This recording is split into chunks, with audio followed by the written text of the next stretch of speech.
A big thank you to all of my patrons for all the support. You guys are awesome. And I do have a Patreon. If you're not a patron supporter and you like what I do, you can support me that way. Or you can also support me by clicking the like button or subscribing to the channel. All of those help quite a bit. Welcome to the Twisted Tentacle Inn. I'm your Innkeeper, and today we'll be talking about battle-length defensive arcane spells.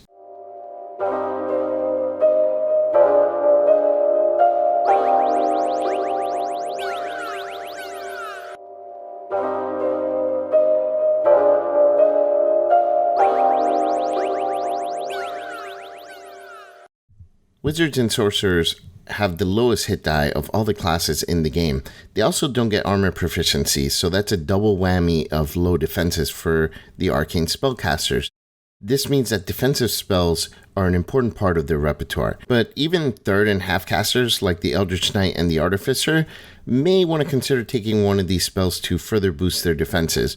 Even though I believe that positioning, mobility, and using the environment are equally important to staying safe, this video is only going to focus on the 3 low-level defensive spells that last an entire combat, specifically Blink, Blur, and Mirror Image. Be sure to mix up your tactics in order to avoid being taken down or killed, and use the analysis that I'm going to go over in this video to help you decide which defensive spells you want to add to your spell list to help round out your defensive tactics package. So let's start with the lower level spells. Blur is the only concentration spell of the 3 that we're going to be discussing today in this video. Because it requires concentration, it's a great spell for dragon sorcerers, melee combatants that have access to a few spells like Eldritch Knights, and also Blade Singers.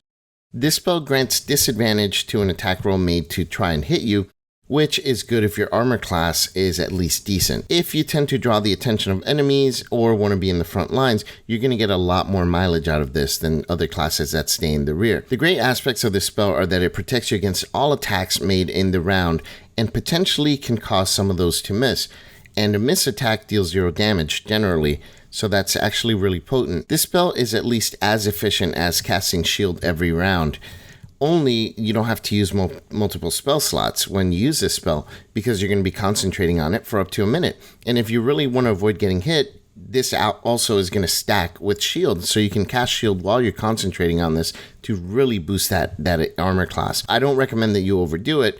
If your AC is already really high and you're fighting creatures with average attack bonuses, stacking Shield on top of this is really not going to give you a tremendous amount of a boost, maybe a little bit, but it's going to give you decreasing returns on your investment. Of course, that is unless you're fighting something that deals an obnoxious amount of damage on each hit. In that case, preventing even one attack might be pretty impactful overall for your survivability. But of the 3 spells that I'm discussing today in this video, this is probably the one I'm least likely to take unless I'm going to be a frontline combatant. This is because this spell has several limitations. First, it's a concentration spell. If you're a full caster, you know how valuable concentration is. So a spell that does nothing except for boosting your defenses and takes up your concentration is one that's really hard to justify when you have far more powerful spells that you could be using your concentration for. Because of this, I don't recommend that you take this spell if you're specializing in battlefield control or like buffing your allies or that kind of thing. The other issue with this spell is that it only protects you from attacks. Anything that requires a saving throw, or if an opponent tries to grapple you, or if there's some other area of effect that causes a condition, that's going to fully affect you. And not just that, but creatures with other senses like tremor sense, blind sight, that kind of thing, those aren't affected either. Nor are creatures that can see through illusions. All of those are going to get through your blur and attack you as normal. And at higher levels, these types of creatures are a little bit more common, so this spell's limitations are going to begin to show a little bit more at the higher levels. And finally, one of the other really big limitations is the disadvantage mechanic. If your armor class is very low, this spell is not really going to help you very much. Even as low as level 5, creatures that you're fighting are going to have at least a +5 bonus to hit on average. So if your armor class is, say, an 11, that means that any creature that attacks you is going to have a 70% chance to hit you if they have a +5 bonus to hit. Disadvantage drops that chance to right around 50%. So out of 20 attacks, 14 would hit you without blur. If you cast blur, 10 are going to land a hit on average. So it'll stop 4 attacks out of 20, which is not terrible, but 10 attacks, so half are still going to get through, which means you may still go down in combat. Now, if your armor class is 20 and the enemy has a +5 to hit, normally they'll have a 25% chance to hit you. With Blur, that's going to drop to about 6%. That's a huge decrease. So out of 20 attacks, without Blur, 8 of them are going to hit you. With Blur, 1 of them is going to hit you. That's really, really good. So with all that said, my recommendation is don't take this spell if you're specializing in buffing or battlefield control, and maybe consider something else if your armor class is very low as well.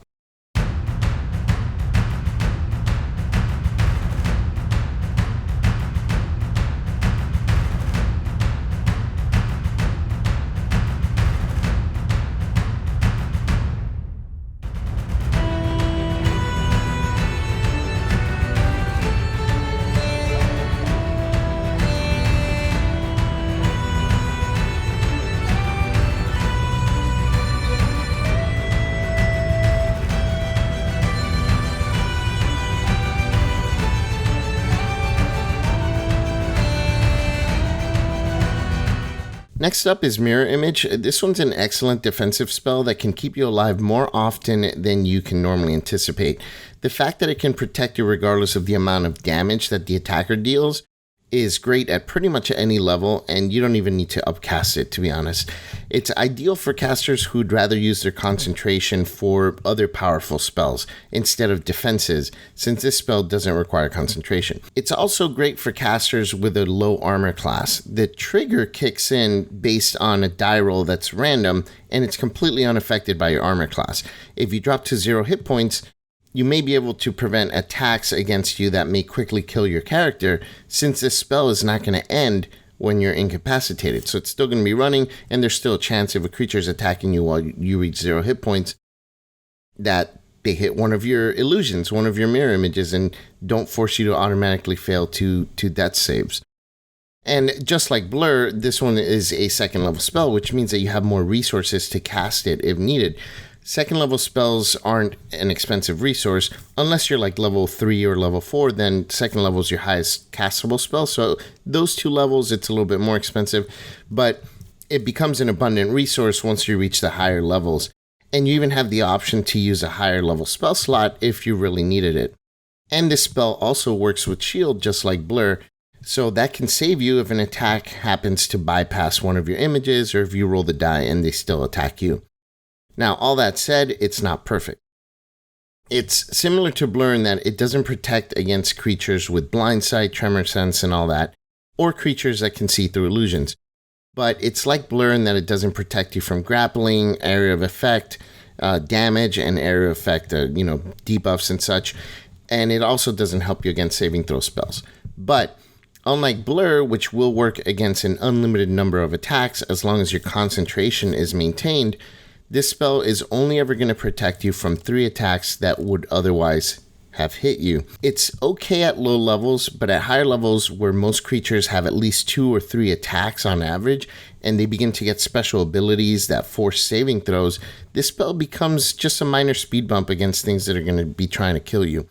But even at low levels, the protection itself gets progressively worse as you're hit more and more. So the first attack has a 75% chance of going against an image instead of you. If that image is destroyed, the next attack has a 65% chance of hitting an image instead of you. And then the third attack is a 50-50 chance of hitting you or the image. And it's also the opposite of Blur in that the higher your armor class, the more useless this spell is. So say, for example, you're an Eldritch Knight, and you have an armor class of 18 with a dexterity bonus of +2. An enemy attacks you and rolls a 14 after all of their bonuses. That attack would have normally missed you because your armor class is 20 and they rolled a 14 total. If you rolled a d20 and you had a mirror image on you, and the enemy ended up targeting one of your mirror images, that mirror image is going to have an AC of 13. So that attack hits an image and removes it from the game. So now you lost an image, you're left with 2 images left on an attack that would have missed you had you not had mirror image in play. So you see, the lower your armor class, the more helpful this spell becomes, and the higher the armor class, the less helpful it is. It's the complete opposite of Blur. You should probably skip this spell, to be honest, if your armor class is very high. In fact, when choosing this spell, just do a quick calculation. If your AC is more than 11 plus your dexterity bonus, for each point above that, it means there's a 5% chance that you're going to lose an image to an attack that would have missed you otherwise. So by my math, 1 out of every 3 images from a character with an AC of 18 and a dexterity bonus of +1 is going to be lost to an attack that would have missed you anyways. If you're an Eldritch Knight fighter, as an example, with an AC of 20 and a dexterity bonus of 0, almost half of all the images that you lose would have been lost to an attack that would have missed you anyways, had you not had Mirror Image. That is a really huge waste of a spell and a spell slot, if you ask me. So, what's my conclusion on Mirror Image? I think it's definitely a go-to defense for most full casters who don't hang out in the front lines. Despite the limitations, usually having 3 images is going to be enough to help you survive a combat encounter. If you're playing smart, if you have a very low armor class and you're a full caster, you're usually going to be in the back of the party and be moving around. So you may only get attacked 2 or 3 times in an entire combat. So 3 images should be enough in that case. If you're a frontline combatant, or you have a high armor class, I don't recommend this spell since you're going to be getting attacked often and you're likely going to lose all your images even against attacks that would have missed you since the images have a set armor class of 11 plus your dexterity bonus. So you might even lose all your images before the first round is over if you're a frontline combatant.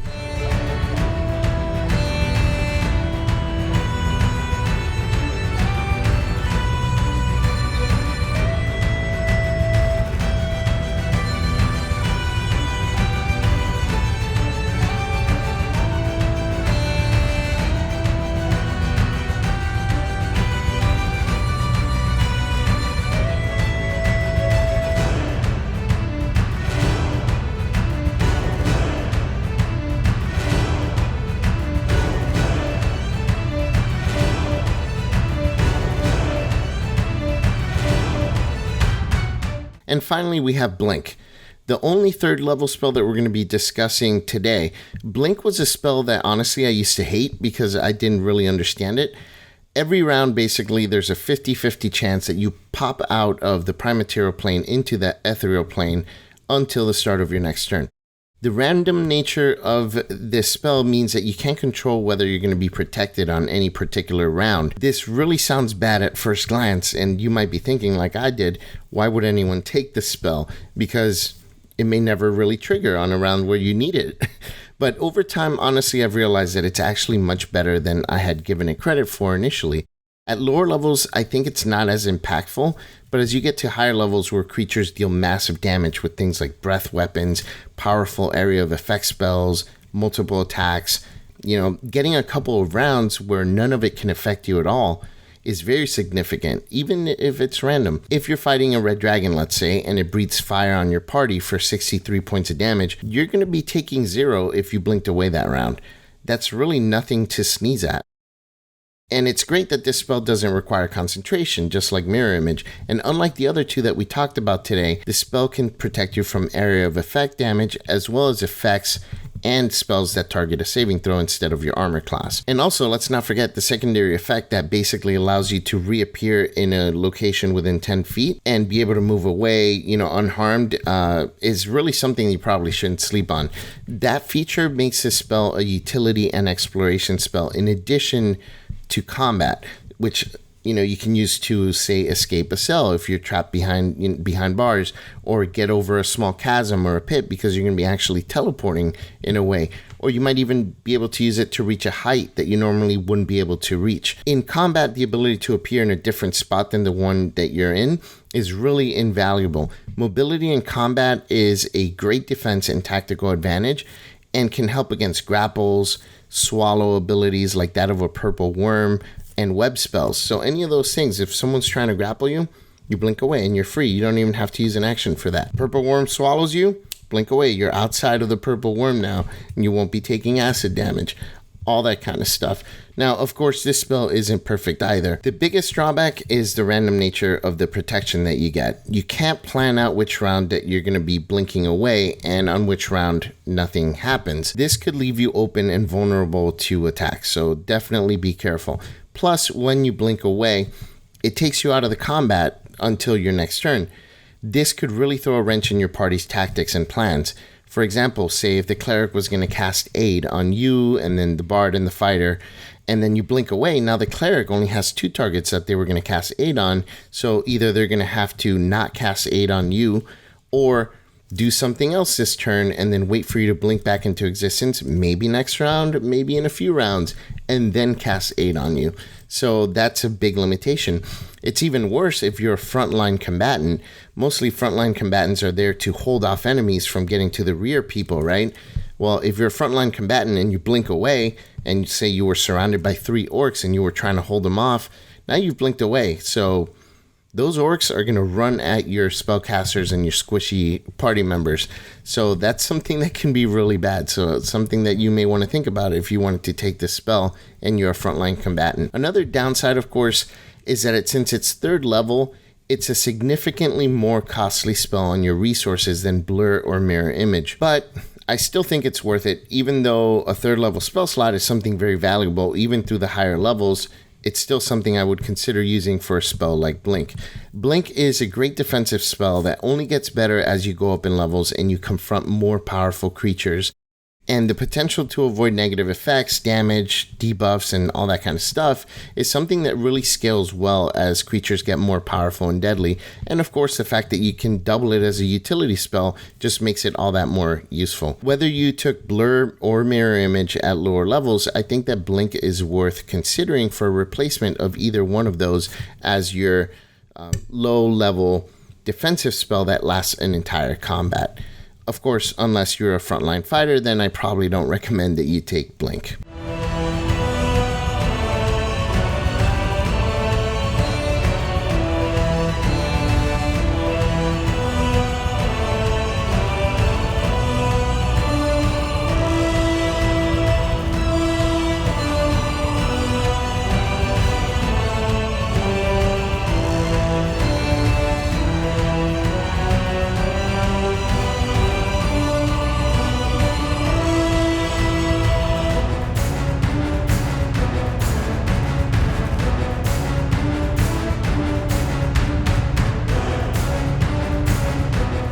So those are the low-level arcane combat length defensive spells. Each one has its purpose, its benefits, and its drawbacks. There isn't one that's strictly better than the others, since your character's tactics and their role in the party can play a big role on the usefulness of any one of these 3 spells. And that does it for today's video. I do hope that this video was helpful for you. If it was, please consider clicking the like button and subscribing to the channel. As always, if you have any questions, leave them in the comments down below. And I am your innkeeper at the Twisted Tentacle Inn. Check in anytime. I'll talk with you then.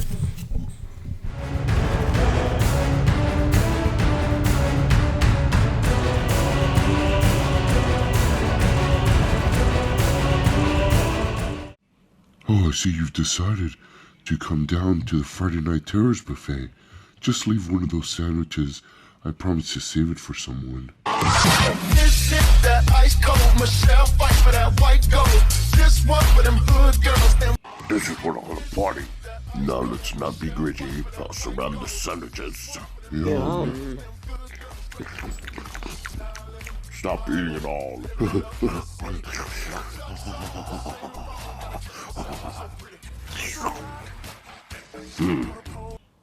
It's disco time.